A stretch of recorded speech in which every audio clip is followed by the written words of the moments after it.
Hi hello ಎಲ್ಲರಿಗೂ ನಮಸ್ಕಾರ. ಜ್ಯೋತಿ ಪಾಕಶಾಲೆಗೆ ತಮ್ಮೆಲ್ಲರಿಗೂ ಸ್ವಾಗತ. ಎಲ್ಲರೂ ಹೇಗಿದ್ದೀರಾ?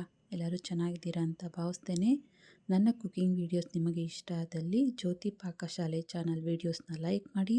ಹೊಸದಾಗಿ ನನ್ನ ಕುಕಿಂಗ್ ವೀಡಿಯೋಸ್ ನೋಡ್ತಿದ್ದಲ್ಲಿ ಜ್ಯೋತಿ ಪಾಕಶಾಲೆ ಚಾನಲ್ನ ಸಬ್ಸ್ಕ್ರೈಬ್ ಮಾಡ್ಕೊಳ್ಳಿ. ಈ ವಿಡಿಯೋ ಹೇಗೆ ಅನ್ನಿಸ್ತು ಅಂತ ಕಮೆಂಟ್ ಮಾಡಿ, ಹಾಗೆ ಈ ವಿಡಿಯೋಗೊಂದು ಲೈಕ್ ಮಾಡಿ. ನಾನು ಈ ದಿನ ಸಿಂಪಲ್ ಆದಂತಹ ಮಶ್ರೂಮ್ ಫ್ರೈ ಮಾಡುವ ವಿಧಾನ ತಿಳಿಸ್ಕೊಡ್ತೇನೆ. ಇದಕ್ಕೆ ಯಾವುದೇ ರೀತಿಯಾದಂತಹ ಮಸಾಲೆ ರುಬ್ಕೋಬೇಕು ಅನ್ನೋ ಅವಶ್ಯಕತೆ ಇಲ್ಲ. ಸಿಂಪಲ್ಲಾಗಿ ಮಾಡ್ಕೊಳ್ಬೋದು. ಚಪಾತಿಗೆ, ಅನ್ನಕ್ಕೆ, ರೊಟ್ಟಿಗೆ ಎಲ್ಲದಕ್ಕೂ ತುಂಬ ಚೆನ್ನಾಗಿರುತ್ತೆ. ಬನ್ನಿ ಮಶ್ರೂಮ್ ಫ್ರೈ ಮಾಡೋದು ಹೇಗೆ ಅಂತ ನೋಡೋಣ.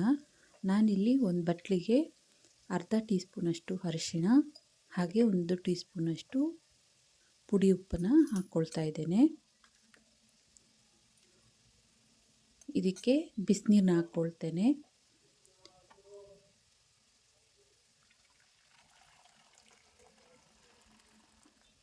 ಇದಕ್ಕೆ ನಾನೀಗ ಕ್ಲೀನ್ ಮಾಡಿಕೊಂಡಿರುವಂಥ ಮಶ್ರೂಮ್ನ ಅರ್ಧ ಕೆಜಿಯಷ್ಟು ನೋಡಿ, ಈ ರೀತಿ ಮೇಲೆ ಸಿಪ್ಪೆ ಎಲ್ಲ ತೆಗೆದು ಹಾಕಿರುವಂಥ ಮಶ್ರೂಮ್ನ ಅರಿಶಿಣದ ನೀರಿಗೆ ಹಾಕ್ಕೊಳ್ತಾ ಇದ್ದೇನೆ.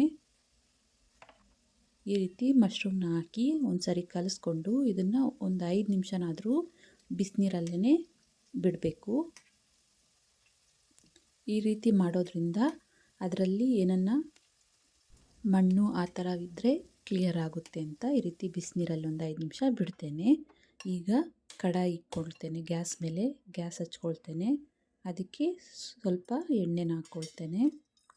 ಎಣ್ಣೆ ಕಾದಿದೆ, ಸ್ವಲ್ಪ ಸಾಸಿವೆನ ಹಾಕ್ಕೊಳ್ತೇನೆ. ಹಾಗೆ ಒಂದು ಅರ್ಧ ಟೀ ಸ್ಪೂನಷ್ಟು ಜೀರಿಗೆನ ಹಾಕ್ಕೊಳ್ತೇನೆ.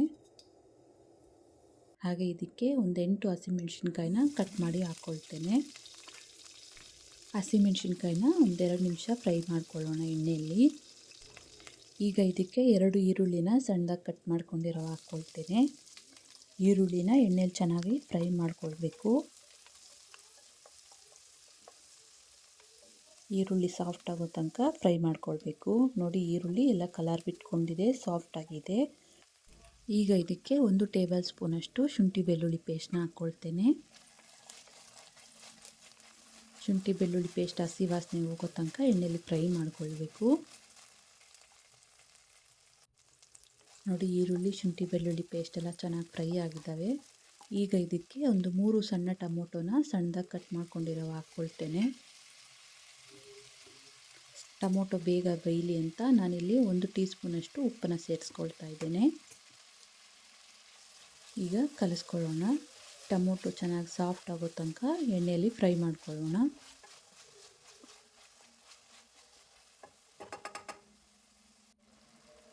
ನೋಡಿ, ಟೊಮೊಟೊ ಎಲ್ಲ ಚೆನ್ನಾಗಿ ಸಾಫ್ಟ್ ಆಗಿದೆ. ಈಗ ಇದಕ್ಕೆ ಸ್ವಲ್ಪ ಕರಿಬೇವು, ಹಾಗೆ ಒಂದು ಅರ್ಧ ಟೀ ಸ್ಪೂನಷ್ಟು ಅರಿಶಿನ ಹಾಕ್ಕೊಳ್ತೇನೆ. ಕಲಿಸ್ಕೊಳ್ಳೋಣ ಇದನ್ನು.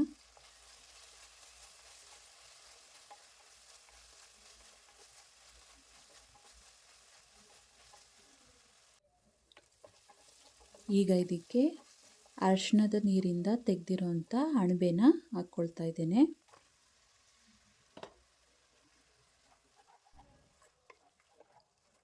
ಒಗ್ಗರಣೆ ಎಲ್ಲ ಮಶ್ರೂಮ್ಗೆ ಹಿಡಿಯೋ ರೀತಿ ಕಲಿಸ್ಕೊಳ್ಬೇಕು. ಈಗ ಇದಕ್ಕೆ ಪ್ಲೇಟ್ ಮುಚ್ಚಿ ಲೋ ಫ್ಲೇಮಲ್ಲೇ ಇದನ್ನು ಒಂದು 2 ನಿಮಿಷ ಫ್ರೈ ಮಾಡ್ಕೊಳ್ಳೋಣ.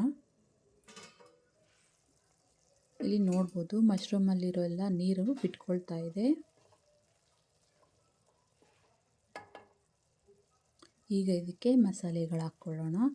ನಾನಿಲ್ಲಿ 1 ಟೀ ಸ್ಪೂನಷ್ಟು ಅಚ್ಚ ಖಾರದ ಪುಡಿ ಅಂದರೆ ಒಣಮೆಣಸಿನ್ಕಾಯಿ ಪುಡಿ, ಹಾಗೆ ಅರ್ಧ ಟೀ ಸ್ಪೂನಷ್ಟು ಧನಿಯಾ ಪುಡಿ, ಹಾಗೆ ಅರ್ಧ ಟೀ ಸ್ಪೂನಷ್ಟು ಕಾಳು ಮೆಣಸಿನ ಪುಡಿನ ಹಾಕ್ಕೊಳ್ತಾ ಇದ್ದೇನೆ.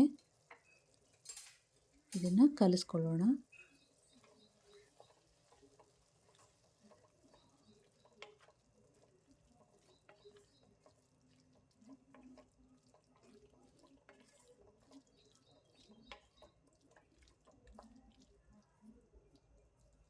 ಮಸಾಲೆ ಎಲ್ಲ ಹಾಕಿ ಒಂದು 2 ನಿಮಿಷ ಚೆನ್ನಾಗಿ ಫ್ರೈ ಮಾಡ್ಕೊಳ್ಬೇಕು.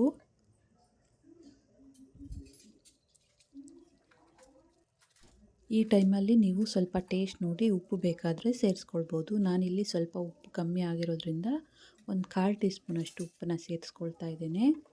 ಇದನ್ನು ಕಲಿಸ್ಕೊಳ್ಳೋಣ.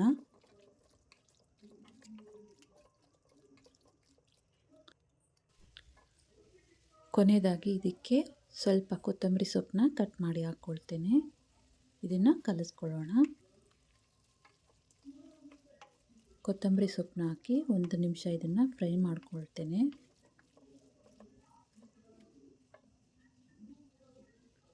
ಈಗ ಇದಕ್ಕೆ ಒಂದು 1/4 ಟೀ ಸ್ಪೂನಷ್ಟು ಗರಂ ಮಸಾಲಾನ ಹಾಕ್ಕೊಳ್ತೇನೆ.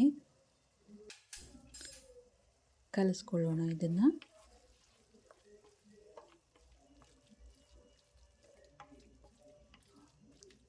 ಗರಂ ಮಸಾಲ ಹಾಕಿ ಜಾಸ್ತಿ ಫ್ರೈ ಮಾಡೋದು ಬೇಡ. 1 ನಿಮಿಷ ಇದನ್ನು ಫ್ರೈ ಮಾಡಿಕೊಂಡ್ರೆ ಸಾಕು.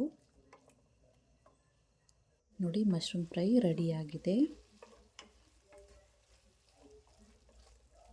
ಗ್ಯಾಸ್ ಆಫ್ ಮಾಡ್ಕೊಳ್ತೇನೆ. ಇದನ್ನು ಪ್ಲೇಟ್ಗೆ ಸರ್ವ್ ಮಾಡ್ತೇನೆ. ನೋಡಿದ್ರಲ್ಲ, ಸಿಂಪಲ್ ಆದಂತಹ ಮಶ್ರೂಮ್ ಫ್ರೈ ಮಾಡುವ ವಿಧಾನ. ಇದು ಅನ್ನಕ್ಕೆ, ಚಪಾತಿಗೆ, ರೊಟ್ಟಿಗೆ, ದೋಸೆಗೆ ಅಂತ ಯಾವುದರ ಕಾಂಬಿನೇಷನ್ ಆದರೂ ತುಂಬ ಚೆನ್ನಾಗಿರುತ್ತೆ. ಈ ರೆಸಿಪಿ ನಿಮಗೆ ಇಷ್ಟ ಆಗಿದೆ ಅಂದ್ಕೊಳ್ತೇನೆ. ಇಷ್ಟ ಆದಲ್ಲಿ ಈ ವಿಡಿಯೋಗೊಂದು ಲೈಕ್ ಮಾಡಿ. ಯಾರೆಲ್ಲ ಸಬ್ಸ್ಕ್ರೈಬ್ ಮಾಡ್ಕೊಳ್ದೆ ವಿಡಿಯೋ ನೋಡ್ತಿದ್ದಲ್ಲಿ ಪ್ಲೀಸ್ ಸಬ್ಸ್ಕ್ರೈಬ್ ಮಾಡಿಕೊಡಿ. ಈ ವಿಡಿಯೋ ಹೇಗನ್ನಿಸ್ತು ಅಂತ ಕಮೆಂಟ್ ಮಾಡಿ, ಲೈಕ್ ಮಾಡಿ, ಶೇರ್ ಮಾಡಿ. ಧನ್ಯವಾದಗಳು.